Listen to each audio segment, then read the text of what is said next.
gonna walk with it. Okay. Hey everybody, how you doing? Welcome to Sports Shorts and More. And I'm flying solo today.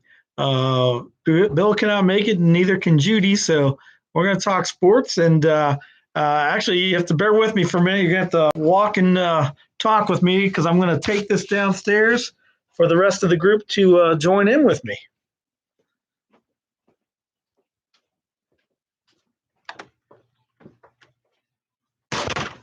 I'm going to throw my mask on too while I'm waiting here.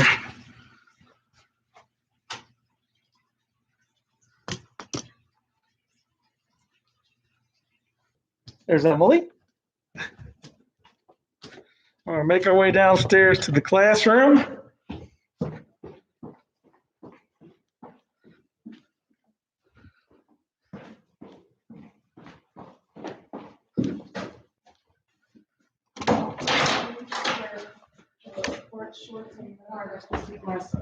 Yeah, we're right here. We're live right now. Yeah. I got it on the camera. Nice. Hey, Linda, and whoever else is out there, and I think James is there. And send me a little note in the chat box. And today we've got Larry and Melvin and Michael and Tony here today. So welcome everybody. And we are currently live. I had to get a little technical assistance help upstairs to get things going. And hey there, Linda. Good morning. Happy Monday. I'm taking my mask off since I'm solo today. Well, I am just because I got to do so much talking here. But let's see here. So we got Happy Monday to everybody. Okay. Yeah, I gotta set up. They say you're supposed to do that before you get the stimulus check. Okay. That's what I heard. I didn't hear anything about that. I heard they said they're gonna take a colon test before you get the No, that's not true. You don't need to get a colon test to get your stimulus check. That I think is an urban legend. So government can't force you to do that to get your stimulus check.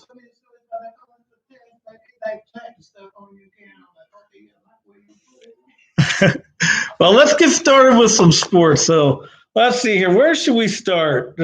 Unfortunately, there were no football games this weekend. I got Bill leaves me today, and there was no football to talk about. Oh,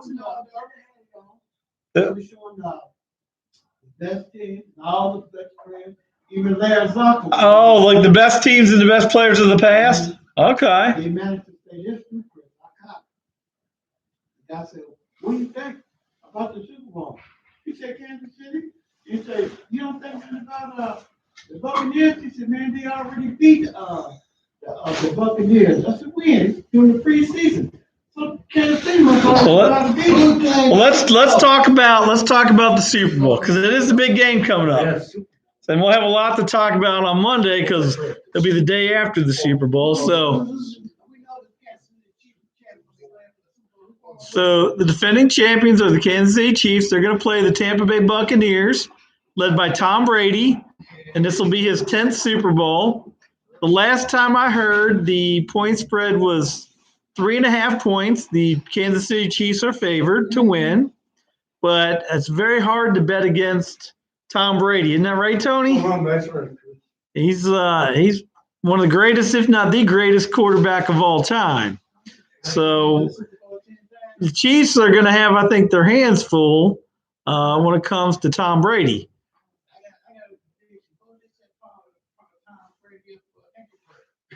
Well, let's talk about predictions because we said last week.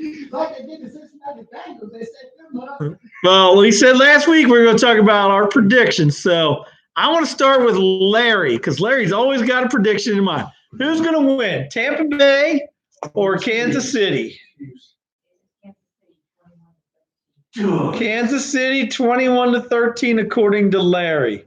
And hey Linda, can I ask you, so I know you're at home, I would like, if you don't mind, if you could write down the predictions of everybody and we will see who is the closest. and then maybe we can give a little prize to whoever is the closest. So closest one who picks the right team and picks the closest score. So Larry said 21-13. And I got a little note from James here. It says Tom Brady is just a few months away from him in age. He hopes he performs well.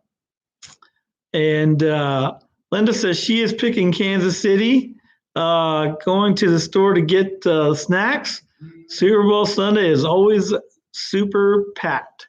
And you got that right. And we'll talk about the snacks in a minute. Let's get a couple more predictions here. So Melvin. I think since Kansas City already know that they can beat them, I'm just gonna put up a score like this.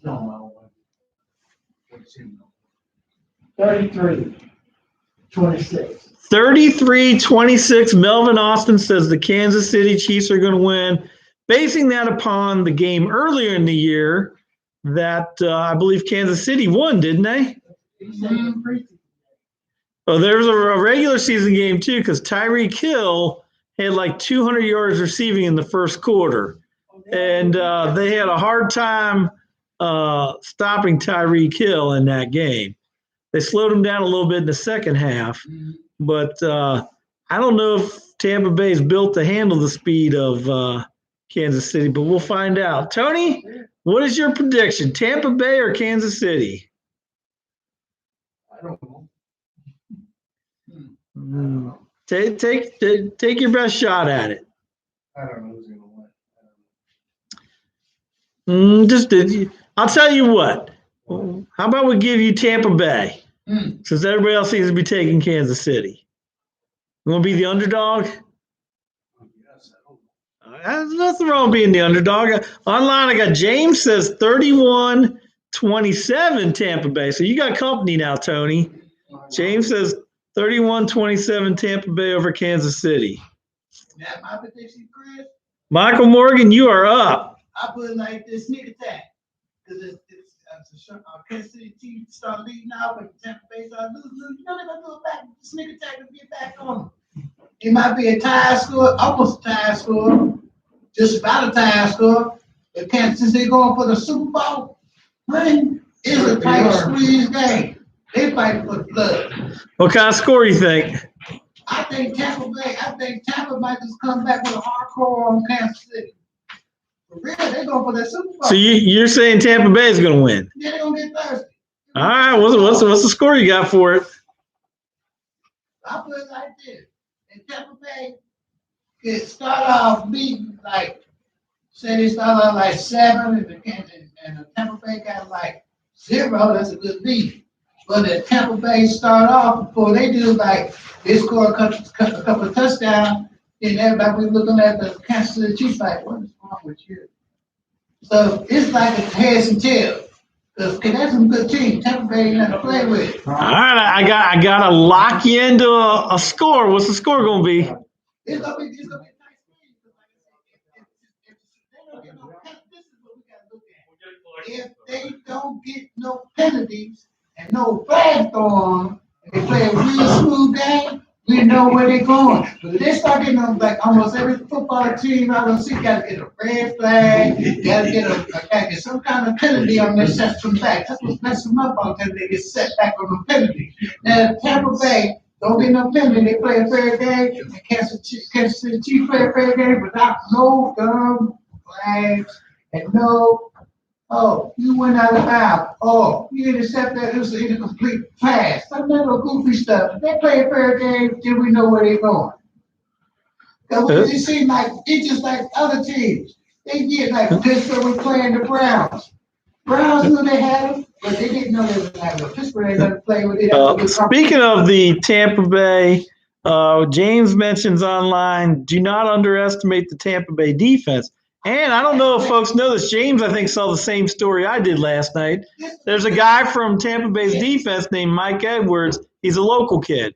Went to high school at Winton Woods. So if you don't know who to vote for or root for when it comes to Kansas City or Tampa Bay, Is he the quarterback? he's a defensive back. Okay. Now, as long as we don't have no setup where one big parade on the parade. That's a good competition. They're going for the Super Bowl parade. Now, the Kansas City Chiefs, they want to go for that 3rd March. So Tampa Bay gonna be thirsty. They know they're gonna be thirsty. And they're gonna have some little weak things on them too. So if they find in the weak area on, Tampa Bay gonna like, excuse me, how we do that? Oh, excuse me, how we got to come with a complete class and it just came out with a fumble? Oh, excuse me, how did our quarterback just come? Well, I think the refs are going to call it fair and square. Oh, they gonna do So that? we'll see what happens, It's gonna be but a tight squeeze. That's what I'm saying. it's going to be a close game, I think. It is. But here's my prediction, But and I haven't predicted a Super Bowl wrong in the last 100 years. what's that? Kansas City is going to win. I ain't saying anything. I- I ain't going nothing like that. It might And I haven't been wrong in over 100 years when it comes to picking Super Bowls. Kansas City don't like Although I think there's only been like 50 of them. I put it like this, Kansas City tore up that ground and keep from getting any penalties. They can do it. They can do it. But Tampa Bay gonna do some stuff. They're gonna do some dirty stuff on them. Tampa Bay's got the better defense. Kansas City's got the better offense, but I know people say don't bet against Tom Brady, but I'm in the camp of don't bet against Patrick Mahomes. I think Patrick Mahomes, when it's all said and done, is going to go down. Tom Brady, I think what you're going to see is Tom Brady right now is the greatest quarterback of all time. When it's all said and done, if Patrick Mahomes stays healthy, he's going to end up going down as the greatest quarterback of all time. Hey, Chris, but we got some positions like this. Might be a couple fake football players don't get injured and get taken off the team, off the field for a little bit. Supposed to start off like they do it. They running pretty soon. Get 1 touchdown, 2 touchdowns. Next you know we got a excuse me, he don't broke his leg. Excuse me, he don't got a pressure. Let me give you a score, and then we're going to answer Melvin's question. I'm going to say 30-27 will be the final score with Kansas City. Melvin, what did you want to say?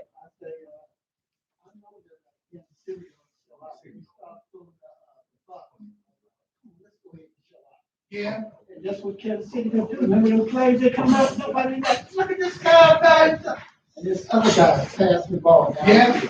Don't know how he got the ball. He got it off the line because what you gonna do it like that? He can throw the ball up under his arm, do the thing back around and throw the ball down. Now He's out. here's my only concern about Kansas City.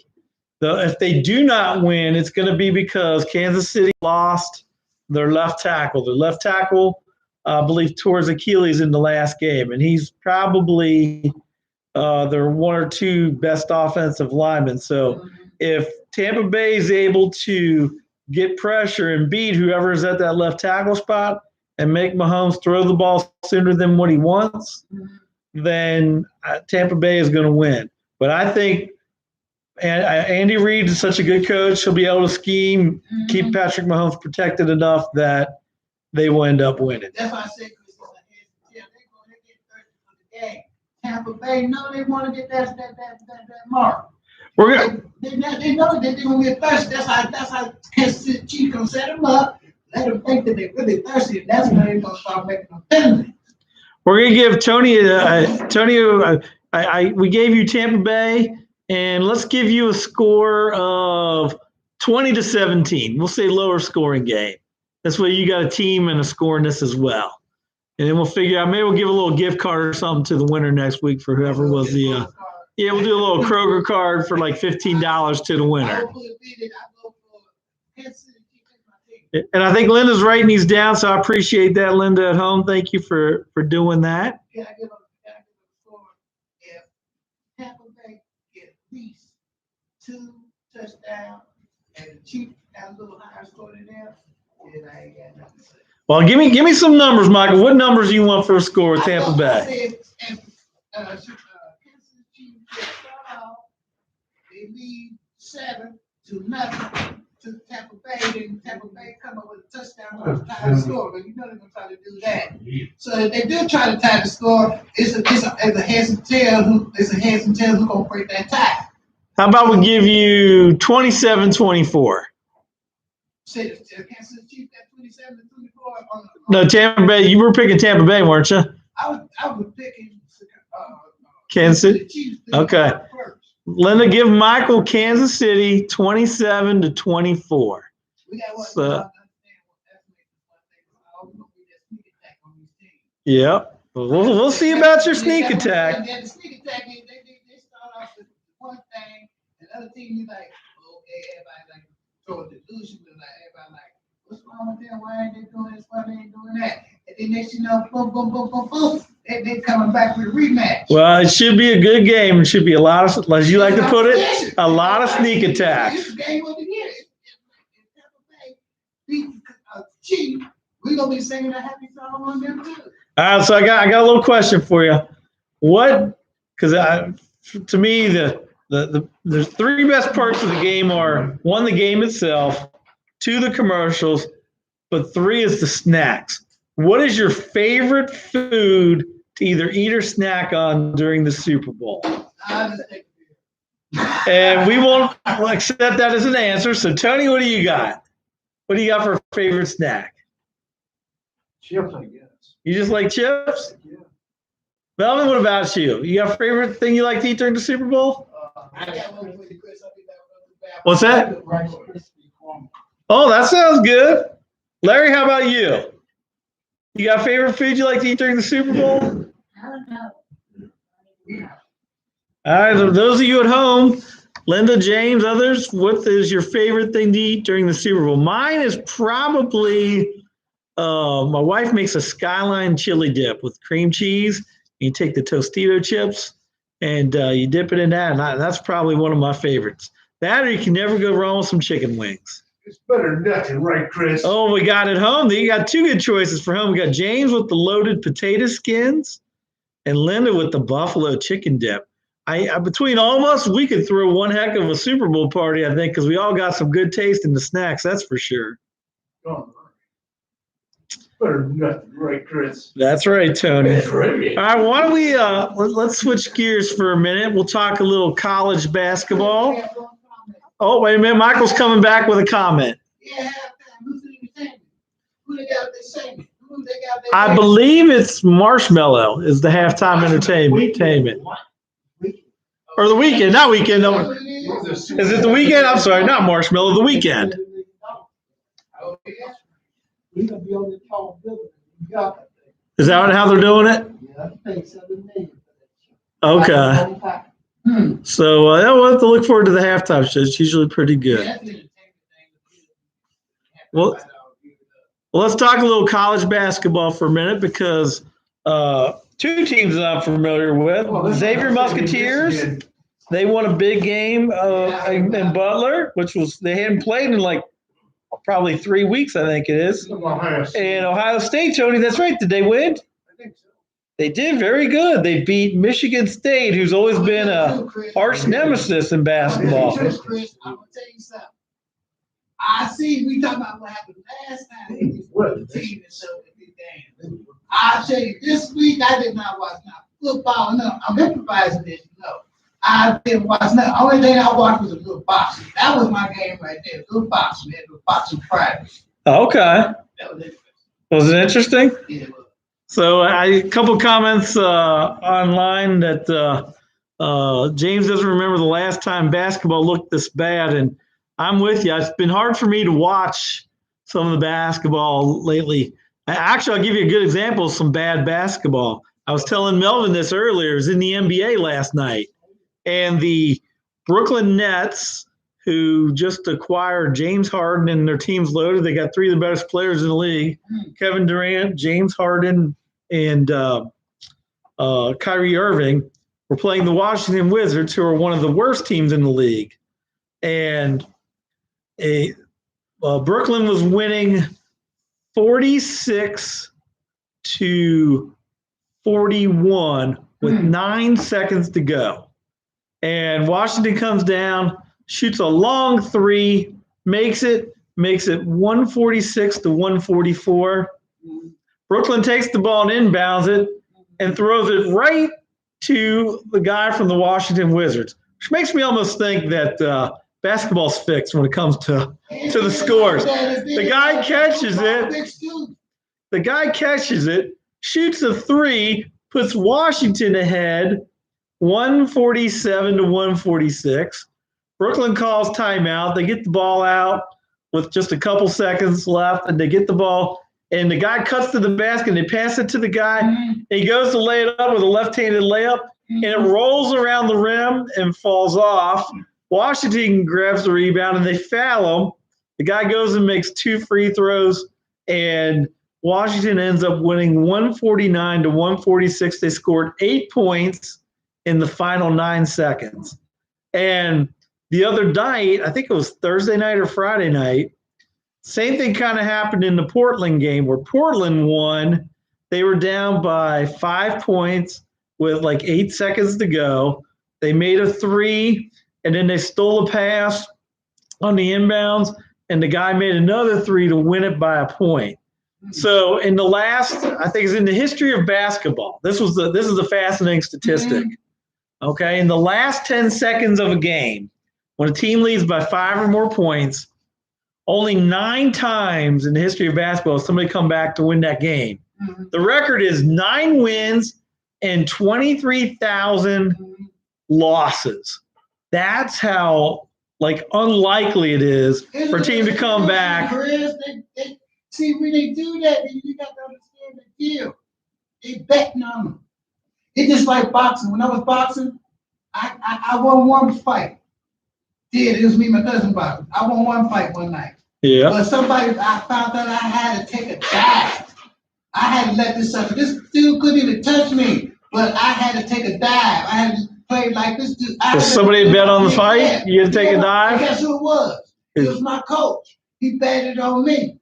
I had to take a dive. This dude, he couldn't even touch me. He couldn't even hit hard. He hit like a little. Well, there's, in the history of sports, there have been several times where teams were caught point shaving or fixing a game. And I'm not saying that's what happened in that game, but I had never in my 52 years on this earth ever seen a pass, at the end of a game where a guy just kind of flips the ball to the guy on the other team like that. And he did throw, the guy who did it, you could tell he felt bad. He threw his hands on, so like, oh my gosh, what have I done? But still, 9 times out of it was almost 24,000. It was like 23,990 something times the team is usually lost. But 9 times somebody's come back and won. So. And that's why I said, I was young. I found out what the score was about that little boxing game, 32. Yeah. The boxer to take a dive. I found out this real deal. Because when I found out I had to take a dive, and this dude couldn't even touch me. I could have knocked him out in 2 seconds. But I had to take this. The bet was on me, so I had to take this dive. So I let him knock me out. He just stunned me. I was like, knees. I'm like, bro, what did you do? I could have knocked him out in 2 seconds. Well, I got another question for everybody, because Melvin kind of touched upon, there wasn't any football this weekend, but they showed some of the old NFL grades, and I think they had some of the Pro Bowl stuff going on. So I want to ask you all, I want you to take a minute and think about who is the greatest Cincinnati Bengal of all time, and why you think that person is the greatest Bengal of all time.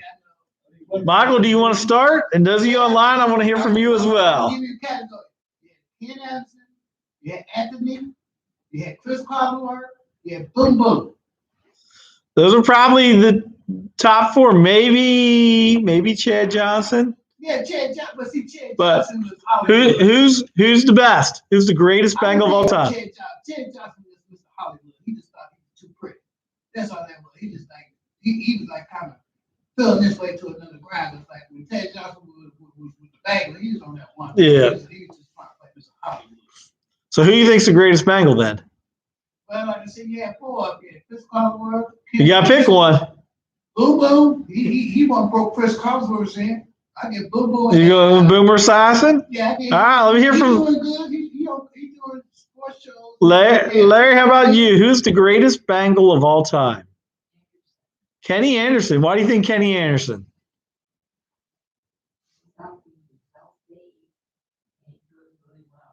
Okay, so he had a really good arm, very accurate. One of the most accurate quarterbacks, I think, of all time.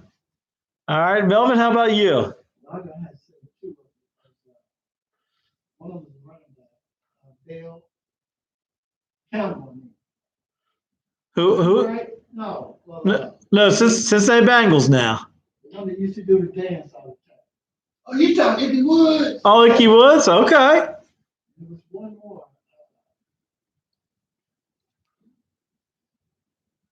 One was with the Bengals. He got traded to New England. Collinsworth. Collinsworth had a really good career. He played in 2 Super Bowls. He did play. He might be the only Bengal that played in 2 Super Bowls. I don't know if anybody else was on that team that was in the first Super Bowl besides Collinsworth. Chris, we had 2 superstars. We had AJ. We Yeah. had one other player. AJ Green's worth mentioning. Yeah, but the one who was always teamed up with AJ, he got traded to New England. You know who that is?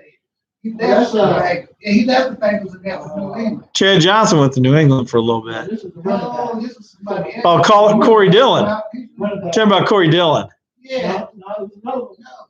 Another one, he got traded to New England. Okay. Both went to New England. I'm not sure about that. But this one, he just on the sideline. He was hurt, then he got well. You got me on that one. It'll Well, come to me. Let me hear from Tony. Tony, who do you think is the greatest Bengal of all time? Do you have any thoughts? Oh, well, I can give you about Joe, he's going and taking Joe Burrow. Okay. Which I think one day, if we're still doing this show 10 years from now, you might be right on the money with that. He could go down as the greatest. I got a question about you. You said that new quarterback Burrow, Yeah. man, the way they put him out of commission, I hope he survives the next guy. Hopefully, well, actually, here's what they need to do is the greatest Bengal of all time is, and James mentions him, Anthony Munoz. If the Bengals got Anthony Munoz out of retirement, he'd be able to protect Joe Burrow because Anthony could probably still play to this day. But I think Anthony Munoz is the greatest Bengal of all time. And he is, and James mentions the Hall of Fame, he is the only Bengal in the Hall of Fame. Or the person who's most affiliated with one team, which would be the Bengals. He is the only one in the Hall of Fame from the Cincinnati Bengals. Now, there's a couple guys that I think should be. Kenny Anderson, which Larry mentioned. I think Kenny Anderson should be. Is a possibility. Kenny Riley's the other one that I think should be. And Linda says her husband said Kenny Anderson's the greatest Bengal of all time. So we got a few votes for Kenny Anderson, a few votes for Anthony Munoz. I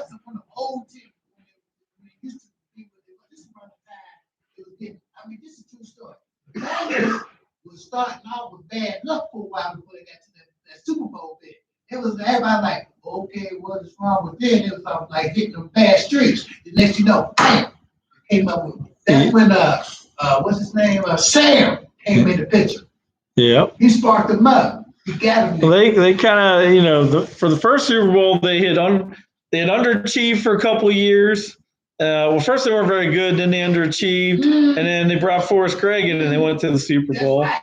And then they had some years again where they were underachieving. Sam Weiss came in and they went to the Super Bowl. The Bengals were playing that bad news bear bit for a little bit. The next thing they got all of a sudden, boom, boom, boom, they're going to the Super Bowl. But when they went to the Super Bowl, we're like, okay, let's see what they're going to do. Get up there, boom, boom, boom, 3 strikes you out, bro. You lost 2 times in a row. How that's going to happen? Well, I'm going to throw out another name he was probably one of my favorite players. He's not the greatest Bengal of all time, but I think he's definitely in the top 10. You mentioned his partner, which was Ickey Woods, but James Brooks. Mm-hmm. James Brooks was like 5'10" and 180 pounds. He was a tailback, but he was a good receiving back. But 5'10", 180 pounds, he refused to step out of bounds. He'd lower his shoulder and hit you. Didn't care if you were a defensive lineman. Didn't care if you were a linebacker. Didn't care if you were a safety. He wasn't going to step out of bounds. He was going to put his shoulder down and get every yard that he could. That's why I love to watch James Brooks play. I got one question. Yes. What is the longest, everybody knows this true theory and fact. What is the longest coach we had on the Bengals? And you know who it is. And he did give them their strength. He did give them their motivation. Who was the longest coach? Marvin Lewis. Thank you. Yep, Marvin Lewis was He there the made longest. them what they was. He made them what they was. But they was like, okay, what can we go from here? When Marvin Lewis came on there, boom, boom, boom, boom. Yeah, he took us out of the dark ages of the 90s and brought winning football back. Unfortunately, he just wasn't able to take us to that that next level. And I listen, I appreciate Marvin Lewis for everything that he did, from all his work in the community to the fact that Bengals football was terrible in the 90s, and he brought a winning way back. Unfortunately, he just couldn't get over the hump and win a playoff game. I put it like this, Chris. Marvin Lewis did good. It was this one person that stood in this way. That's Mike Brown. He didn't like him because he's giving him too much. Well, I don't think no. I think that Mike Brown ain't like him. well, wait a minute. That part might be true, but not that they didn't like Marvin Lewis. But they had a good relationship, Yeah. and because Marvin was there longer than any other coach. But again, I think that Mike Brown and the Bengals probably value money over winning. And whereas most owners value winning over the money side of it. So He's still, after they made their decision, Lewis still has a year left on his contract. That's why he Yeah. they got They to said see they his was wasted, contract. though. Well, look at that. He's coaching the Jets now. Yeah, I know. And I know they're gonna be shy. Oh, I know that. All the top teams. and we'll see what happens. We're going to switch gears for a minute and talk excuse me, baseball for just a minute, because now that we're in the month of February, later this month, pitchers and catchers and then position players will all start reporting to baseball to their spring trainings. Yeah, that But- one series. Yeah, but that's going to be a little ways off. But they're going to start there is rumors that the baseball season might get pushed back a month. So we'll have to see. I saw stuff in the news this morning. What'd they say, Larry, on the The news? Major League Baseball players association rejected the offer. Oh, they did reject it. So they want to start. Time. Okay. So we'll see what happens, because they said something about. The offer, so unless they have a counter offer by next week, they're gonna start on time. Well, that's interesting, because the owners were offering full pay. It wasn't like the players were going to lose pay. They just were going to start a month later and play maybe 10 less games or something. They were telling me that it was too late. It's too late to make an offer like that. Okay. You know, that We'll scenario see is- how it plays out. That scenario is in the stage 2 of this virus, they like doing like they did last time. They kind of cut back on certain what we hope we were trying to play these teams back then. They cut it back. That's when they start getting strong about this virus epidemic. Yeah. Cut us back on certain games. It's the same thing again. Well, I mentioned baseball too because there was a really big trade in baseball that affects the Reds. The Reds didn't make the trade, but the team in their division has always been at the top of the division. The St. Louis Cardinals made a big trade and traded for a guy named Nolan Arenado, who's probably one of the top 5 baseball players in the league. So the Reds are going to have their hands full trying to get back to the playoffs this year, because they've not really done anything to improve their roster. But St. Louis went ahead and got one of the best players in baseball added to their team. What's that, Michael? When football season come back around again, I got a prediction that the Bengals might just beat this playoff. So they did it like that 3 times in a row. They lost the playoff. Then they came back and won the playoff. Well, we'll talk football predictions once we kind of see how the rosters shape up in football. They still got to have the draft and free agency, so we'll see how it plays out with all that stuff. Any other sports people want to talk about before we move into something else? Michael, what do you want to talk about with boxing? Because I know nothing about boxing. It was on Friday night boxing. I seen a little bit. It was good. These 2 champs. And they was talking about Mike Tyson coming back. They talking about Mayweather coming back. They really talking about Mike Tyson and what's his name? Hearns, not Hearns, but Holyfield. Yeah. Evander Holyfield? The prediction on that is this. Mike Tyson gonna come back. He gonna have to play straight. If he doing that dumb stuff like I want to fight the eater and all that stuff, he gonna have to prove himself. So that's what you call a rematch. Okay. It's everybody's kind of got their passions. It sounds like your passion might be boxing. I know when I was a kid growing up, boxing was very popular. You had It was. your Muhammad Ali's, your George Foreman's, and then at those lighter weights, you had Thomas Hearns and Sugar Ray Leonard, local guy Aaron Pryor. And then later years, you had Mike Tyson. Yeah. In Cincinnati, yeah, Aaron Pryor, I was running Aaron Pryor down there on the boxing and shop for it. Yeah, air fryer. When air fryer made his debut, and then he like stepped out the picture because he had that one situation he was going through. Who was the other boxer? His name was what was his name? He was like he boxed like Sugar Ray Leonard. You know what I'm talking about? Oh, you talking about, Davis? Yeah, Davis, Holly Davis. Okay. Yeah, he So became, you're talking names I don't know now. he became the champ too of Cincinnati. And then after he, Obviously, Ezra Charles was a champ. There's a street named after him. Yeah, he was the best. But after Holly Davis came out of his commission with the boxing thing, guess who stepped in the picture?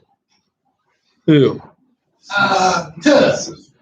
Tony Tubbs? Yeah, that's when he stepped in the picture. Okay. And see, the thing about this, we couldn't understand this. scenario. There's a long history of boxing in Cincinnati, that's for sure. Yes, Air fryer, he got hooked to see. I think who's gonna back him up. It wasn't his buddy. It was Sylvester Stallone was gonna back Air Fryer up. Air Fryer flew that out. He got with this old crazy old woman he was messing around with and got all the drugs and carrying on. And Sylvester Stallone, the actor, was gonna back Air Fryer up. Okay. And Now, Buddy LaRosa for a long time was the one that was He the. was gonna get backed up too, but he got on that deal too. Okay. Well, we're gonna talk about something that could have maybe helped Aaron Pryor or other folks, and that is a booklet I wanted to kind of go. We've been doing a lot of stuff from John Wooden, but this is a book called Attitude: The Remarkable Power of Optimism by Nito Cuban, and he is the head of High Point University. And I will say. I went down there a couple years back as my daughter was looking at colleges, and he may be the most incredible speaker I have ever heard. And he's written a couple books.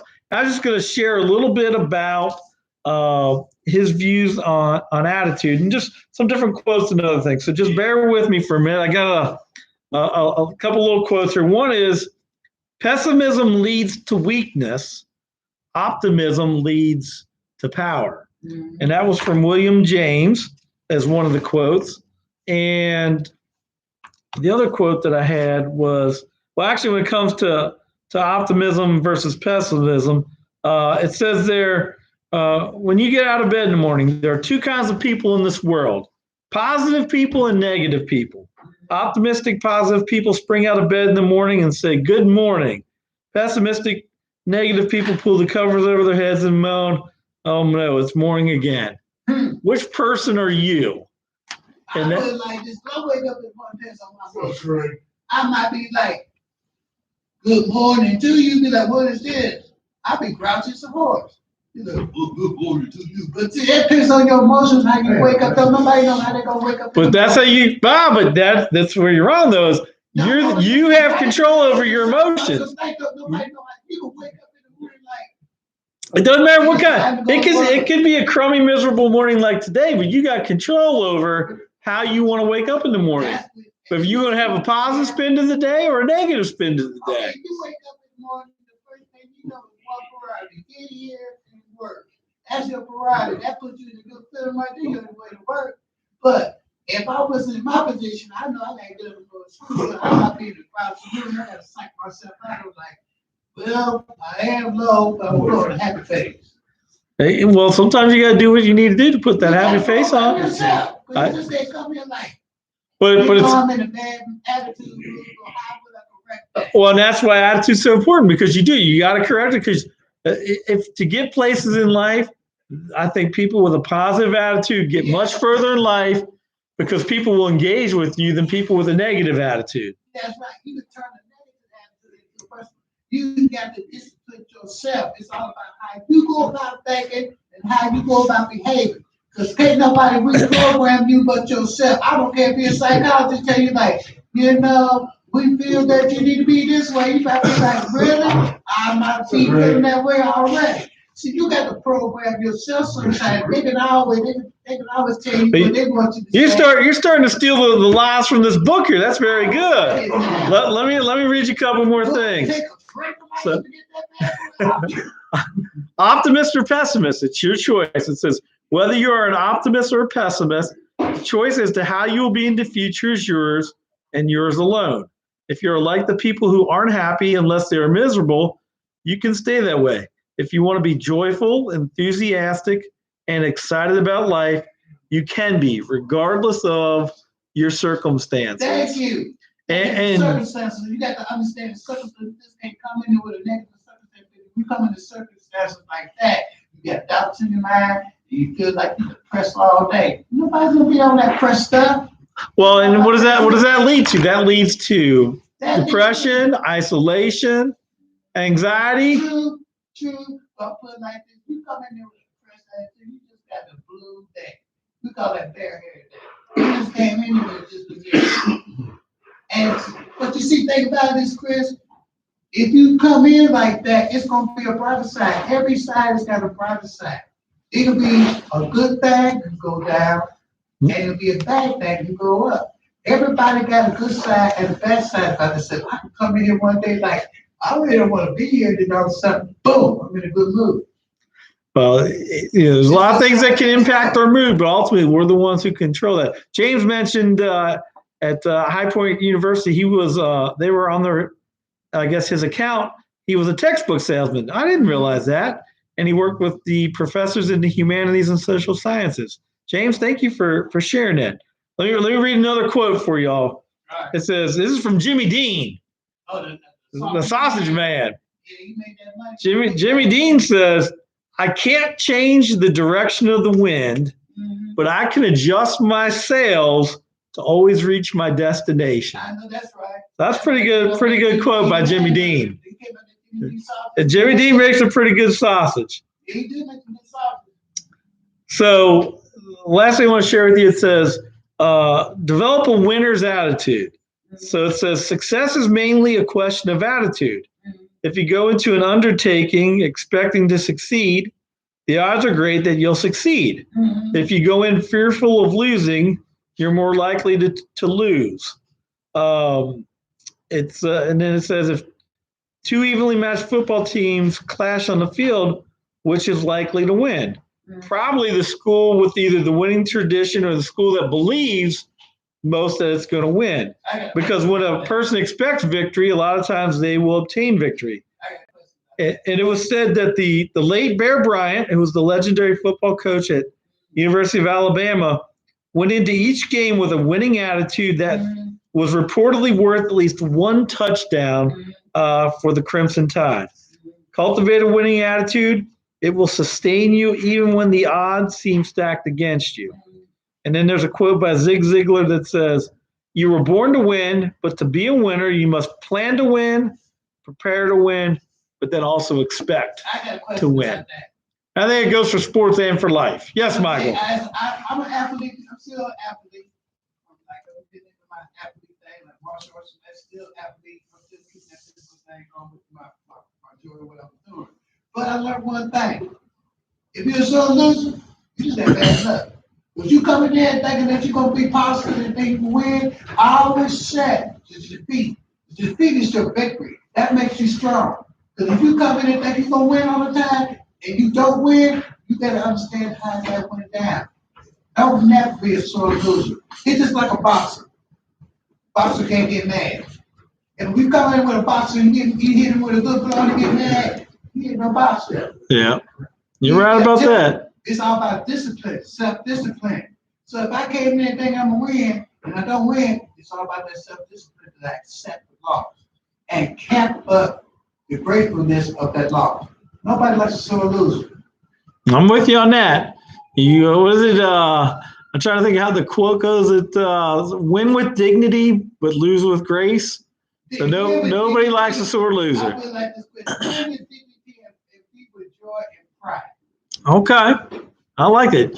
Pretty you have to write a book of all your quotes that you got. I know you got some good ones. I just like when I was boxing, I learned my opponents. Well, that's why I'm such a big believer in sports, because sports, you learn. I had about 12 fights in martial arts. I would have been like, right now, be a 3 black belt right now, but I like got in the wrong position. Got my undone people, include myself playing the role with them. Yeah. I had about 12, about 10, about 15 fights. I would have got my degree. Talking about that big dollar, I like that. Like it.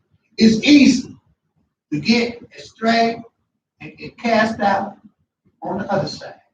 It's very easy. Yeah. Because you think you got your hopes up on one thing and think it's gonna be a smooth sailing, you don't forget about the unexpected. I always be aware of the unexpected. That's even in life. I always be aware of the unexpected because you never know when the unexpected gonna cut you down. Well, that's what I was getting ready to say. What I love about sports is teaches you so many things. Teaches you discipline, teamwork, self-control, how to get along with others, Mhm. etc. Whether it's an individual sport or a team sport, there's just so many things that And sports what can I teach add, you. Chris, always, when you gamble, take a risk. Because that's your motive right there. You don't know how to take a risk in life. You just can't gamble, and you know where your motive's gonna come. I Well, always take a risk. speaking of gambling, I saw some gentleman is taking a risk on the Tampa Bay Buccaneers. He bet $2.5 million Mhm. on the Tampa Bay Buccaneers to win the Super Bowl. So we'll have to see. He's either going to have a really good Monday or a really bad Monday next week. If he come up, we better be a happy mood. That's a lot of cheese he don't put down on there.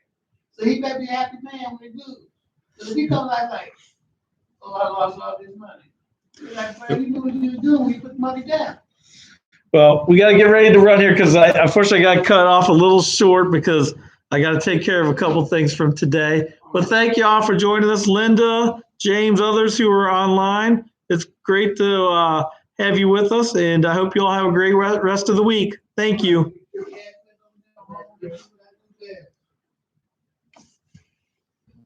You gonna join our class tomorrow?